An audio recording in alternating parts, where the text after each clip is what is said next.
RCB ವಿಜಯೋತ್ಸವ ಆಚರಣೆಯಲ್ಲಿ police ಇಲಾಖೆ ಹಾಗೂ ರಾಜ್ಯ ಸರ್ಕಾರ ಸಂಪೂರ್ಣ ವಿಫಲವಾಗಿದೆ.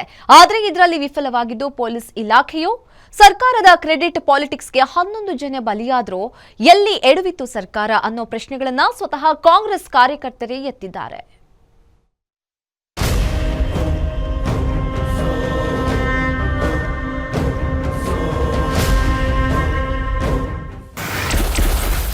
ಸೂತಕಕ್ಕೆ ತಿರುಗಿದ ಕಪ್ ಸಂಭ್ರಮ, 11 ಮಂದಿ ಬಲಿ. ಸಾವಿನ ಮೇಲೆ ನಡೀತಾ ಸರ್ಕಾರದ ಕ್ರೆಡಿಟ್ ಪಾಲಿಟಿಕ್ಸ್. ಸರ್ಕಾರ ಎಡವಿದ್ದಲ್ಲಿ ಕೈ ಕಾರ್ಯಕರ್ತರಿಂದಲೇ ಪ್ರಶ್ನೆ.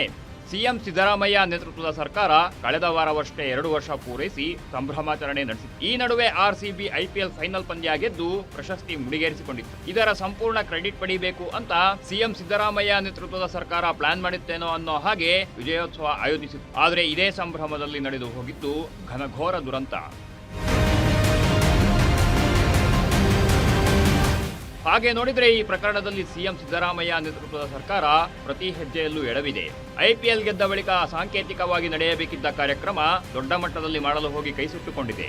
3ನೇ ತಾರೀಕು ಪಂದ್ಯ ಗೆದ್ದ ತಕ್ಷಣ ಆರ್ಸಿಬಿ ಪೋಸ್ಟ್ ಮಾಡಿತ್ತು, ಚಿನ್ನಸ್ವಾಮಿ ಸ್ಟೇಡಿಯಂನಲ್ಲಿ ವಿಜಯೋತ್ಸವ ಇದೆ, ಉಚಿತ ಪ್ರವೇಶ ಅಂತ ಒಂದು ಸುದ್ದಿ ಹರಿಬಿಡಿತು. ಗುಪ್ತಚರ ಇಲಾಖೆ ಕಂಪ್ಲೀಟ್ ಫೇಲ್ಯೂರ್. ಸಿಎಂಗೆ ತಪ್ಪು ಮಾಹಿತಿ ಕೊಟ್ಟ ಇಲಾಖೆ. ವಿಜಯೋತ್ಸವಕ್ಕೆ ಕೆಲವೇ ಗಂಟೆಗಳು ಇರುವಾಗ ಎಷ್ಟು ಜನ ಸೇರಬಹುದು ಅನ್ನೋ ಅಂದಾಜು ಗುಪ್ತಚರ ಇಲಾಖೆ ಊಹೆ ಮಾಡೋದ್ರಲ್ಲಿ ಸಂಪೂರ್ಣ ವಿಫಲವಾಗಿದೆ. 1000 ಗಟ್ಟಲೆ ಸೇರೋ ಸಾಧ್ಯತೆ ಇದೆ ಅಂತ ರಿಪೋರ್ಟ್ ಕೊಟ್ಟಿದ್ರು. ಆದರೆ ವಿಧಾನಸೌಧ ಹಾಗೂ ಚಿನ್ನಸ್ವಾಮಿ ಬಳಿ ಬಂದ ಜನಸಾಗರ 8 ಲಕ್ಷಕ್ಕೂ ಹೆಚ್ಚು ಅಂತ ಗೊತ್ತಾಗಿದೆ. ಇದನ್ನ ನಿಭಾಯಿಸಲು ಇದ್ದ ಪೊಲೀಸರು ಕೇವಲ 5,000 ಮಂದಿ. ಹೀಗಾಗಿ ಪ್ರೇಕ್ಷಕರನ್ನ ನಿಯಂತ್ರಣ ಮಾಡುವಲ್ಲಿ ಸಂಪೂರ್ಣ ವಿಫಲರಾಗಿದ್ದಾರೆ. ವಿಜಯೋತ್ಸವಕ್ಕೆ ಕಮಿಷನರ್ ವಿರೋಧ. ಒತ್ತಡ ಹಾಕಿ 2 ಕಡೆ ಕಾರ್ಯಕ್ರಮ ಆಯೋಜನೆ. ಈ ಆರ್ಸಿಬಿ ಪೋಸ್ಟ್ಗೆ ಪೊಲೀಸ್ ಹಾಗೂ ಸರ್ಕಾರ ಎಚ್ಚೆತ್ತುಕೊಂಡು ಕ್ರಮ ಕೈಗೊಂಡಿದ್ರೆ ಈ ಸಮಸ್ಯೆ ತಲೆದೋರ್ತಿರಲಿಲ್ಲ.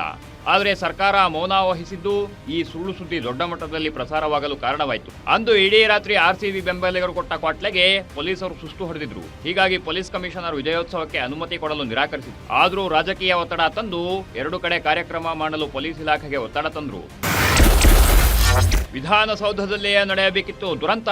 ವಿಧಾನಸೌಧಕ್ಕೆ ಆಟಗಾರರು ಬಂದಾಗಲೇ ಘನಘೋರ ದುರಂತ ನಡೆಯಬೇಕಿತ್ತು. ಆಟಗಾರರನ್ನ ನೋಡಲು ಸೆಲ್ಫಿ ಕ್ಲಿಕ್ಕಿಸಿಕೊಳ್ಳಲು ರಾಜಕಾರಣಿಗಳಲ್ಲಿಯೇ ಪೈಪೋಟಿ ಏರ್ಪಟ್ಟಿತ್ತು. ಈ ನಡುವೆ 35 ಜನ ಇರಬೇಕಿದ್ದ ವೇದಿಕೆಗೆ 100ಕ್ಕೂ ಅಧಿಕ ಜನ ಆಗಮಿಸಿದರು. ಜೊತೆಗೆ ಆಟಗಾರರನ್ನ ಹತ್ತಿರದಿಂದ ನೋಡಲು ಅಭಿಮಾನಿಗಳು ವಿಧಾನಸೌಧದ ಬ್ಯಾರಿಕೇಡ್ ಹಾರಲು ಪ್ರಯತ್ನ ಪಟ್ಟರು. ಅದೃಷ್ಟವಶಾತ್ ಮಳೆ ಬಂದಿದ್ರಿಂದ ಗೊಂದಲದಲ್ಲಿಯೇ ಕಾರ್ಯಕ್ರಮ ಮುಗೀತು. ಶವ ಬಿದ್ದ ಬಳಿಕವೂ ಚಿನ್ನಸ್ವಾಮಿಯಲ್ಲಿ ಸೆಲೆಬ್ರೇಷನ್.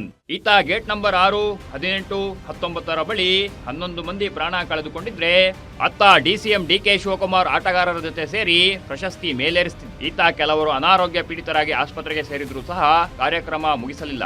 ಹೀಗಾಗಿ ವಿಪಕ್ಷಗಳಿಗೆ ಸರ್ಕಾರದ ವಿರುದ್ಧ ಪ್ರಮುಖ ಅಸ್ತ್ರವಾಯಿತು.